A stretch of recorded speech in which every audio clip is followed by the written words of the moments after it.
Ipigpresentar kang pangrehijonal na komandansya kan PNP kay PNP Chief Police General Benjamin Acorda Jr. ang mga nakumpiskar na badil kang kapulisan sa rehiyon Bicol. Ini kasabay ka naging pagbisita kay ni digdi sa rehiyon ka nakaaging Biyernes. Matapos siya ang naging Huésped de Honor sa selebrasyon kang ika-122 na Police Service Anniversary kang PNP Bicol. Maabot sa 955 man iba-ibang loose firearms na nakumpiskar poon Abril 26 hasta Oktubre 6 ang ipigpresentar ni PNP Bicol Regional Director, Police Brigadier General West Raimundo Obingke kay Chief PNP Acorda. 343 digdian nakumpiskar dahilan sa Oplan kontra Boga kang PNP Bicol kung sa inipig-implementar ini para sa mabako rehistrado asin lisensyadong badil. Sa 112 man na badil digdian expired na ang mga lisensya, kaya voluntaryong pig-surrender kan mga tagsadiri. Knowing our past and knowing our present, of course, makikita natin yung future. And with this, I've seen that profile has a very rich history. It dates back to the 1900s.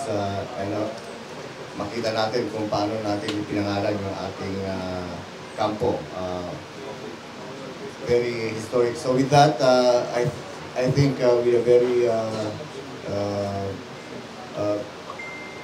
historic region nakita natin, and upon my entry sa region, there is a semblance of discipline. Nakita natin ang cleanliness and very precise execution of yung formation nila. So with that, it's a manifestation of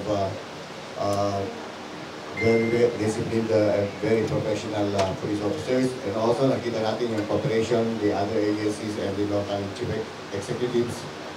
I look forward to a better and more peaceful Bicol region. Sa mga nakumpiskar na mga badil, 116 digdian long firearms mantang 839 naman ang pistol caliber.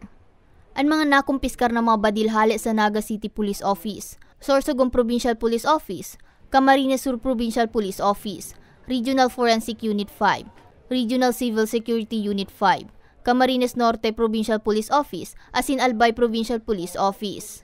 Mientras tanto, sinabi ni Police General Benjamin Acorda Jr. dai man siya nahaadit katakod kang paabuto na eleksyon, lalo na sa rehiyon huli tawara pa man ni nakakaalarmang sitwasyon.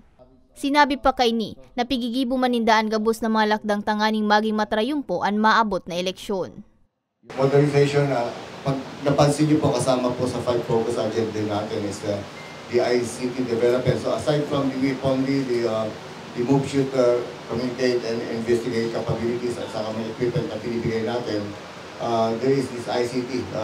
Kailangan natin, again, I encourage sana magtulungan with the local government because really the threat on data breach is becoming serious, so we should be united, we should be one on this, we should be aware.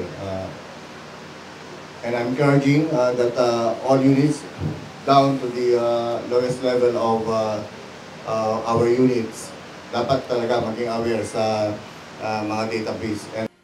Katakod kay ni, siniguro kang PNP Bicol na padagos ang pag-implementar ninda kan COMELEC gun ban, nganing masiguro ang pagkakaigwan ni matuninong na rehiyon mantang nagrarani ang eleksyon.